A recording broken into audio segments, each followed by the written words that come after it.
You know me, SDMT. Big story from last night, man. Malcolm Butler did not play on defense for the New England Patriots in the Super Bowl, man. Malcolm Butler was hurt, man. He was hurt. You could tell it cut him deep, man. He was crying during the national anthem, man. When asked, Malcolm Butler said, "They gave up on me. F it. They gave up on me. It is what it is." Man, you can tell that really hurt him, man. He was really emotional. He was really distraught, man. That was tough for him to go through, to sit on that sideline during the Super Bowl. And you can't blame him because you work hard to play football, you grind, and you got the biggest game of the season, the Super Bowl, and you can't play and you can't help your team, man.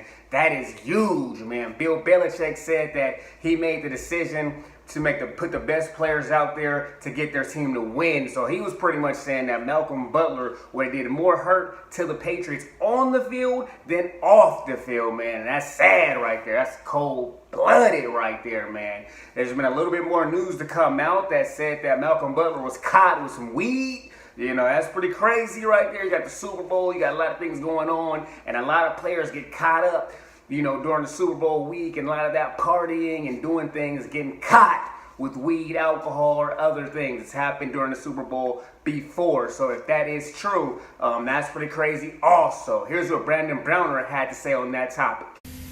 For weed, for curfew, man, do y'all history, man. Patriots are a team to give cats second chances. You feel me?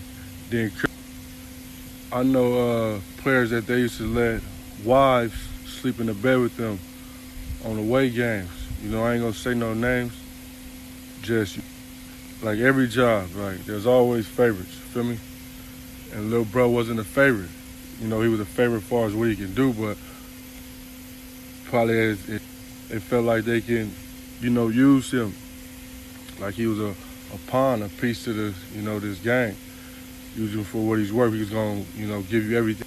Gonna give you your respect as the authority leader. Gonna yes sir you when he talk to you. You feel me? So curfew and weed, man, miss me with that. You feel me? It was a power trip. They probably tried to offer him some petty change for the game. He didn't take it. You feel me? So that's what Browner had to say about it. Now, Browner's sticking up for a former teammate.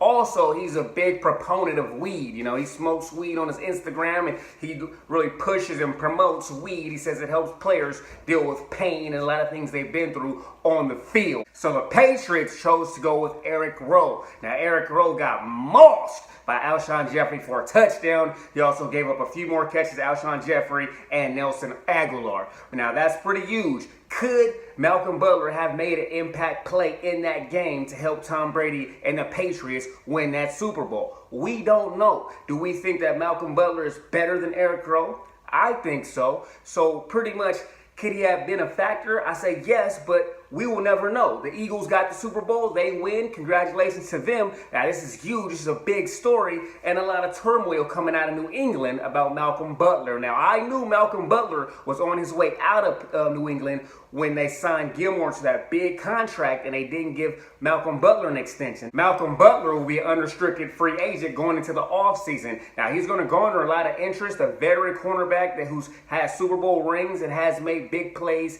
in the Super Bowl. So he's going to garner some interest. Where will he go? We will see. We also have to see what happens with this weed situation. Does he get suspension from the league? How does that develop? What comes out about that story? So we don't know everything yet. This is pretty crazy. The whole weed and him not playing. It definitely was pretty shocking to not see Malcolm Butler out there. You know, he's made some big plays. He made that big play against the Seahawks back in the days in that Super Bowl. So he does get roasted, but he does make some big plays, and he has covered receivers very well also. So it was definitely interesting. Gilmore had a hell of a game. Gilmore is the Patriots' #1 cornerback now. So, you know, they're not going to be able to afford Malcolm Butler. So, you know, they're pushing him out. And then Bill Belichick, he doesn't play, I guess. You know, Brandon Browner said, you know, certain players get away with things, and, you know, Malcolm Butler wasn't one of those favorite players. He couldn't get away with as much, and that sucks, but that's football. We all have been there. We all have seen it. You know, I went through a situation last year with a daddy coach. His son fumbled 6 times in a game, but he wasn't stopping his son from playing and giving him the ball, you know. So, you know, there's always going to be favorites, and there's always going to be things going on. But, you know, you have to know where you stand, and you have to make the best decisions. You know, people are very, positive and promote weed. But, the NFL doesn't. Now, they have that rule. If your job has a rule, you have to follow it. It is what it is. The NFL has their rules, and they're very stern with their rules, especially the Patriots. Now, this is pretty crazy. A lot has been developing. A lot is going on. There's a lot more news coming out on this, so you guys can expect some more videos on this topic. This is pretty huge. It was a great game last night. Shout out to the Eagles, man. They got the win. I'm about to drop a video on the Eagles getting that Super Bowl win. But, man, this is crazy right here, man. Drop your thoughts below. Let me know in the comments. I'm going to read through the comments and see what you guys got to say. Don't forget to like, share, and subscribe. SDMT!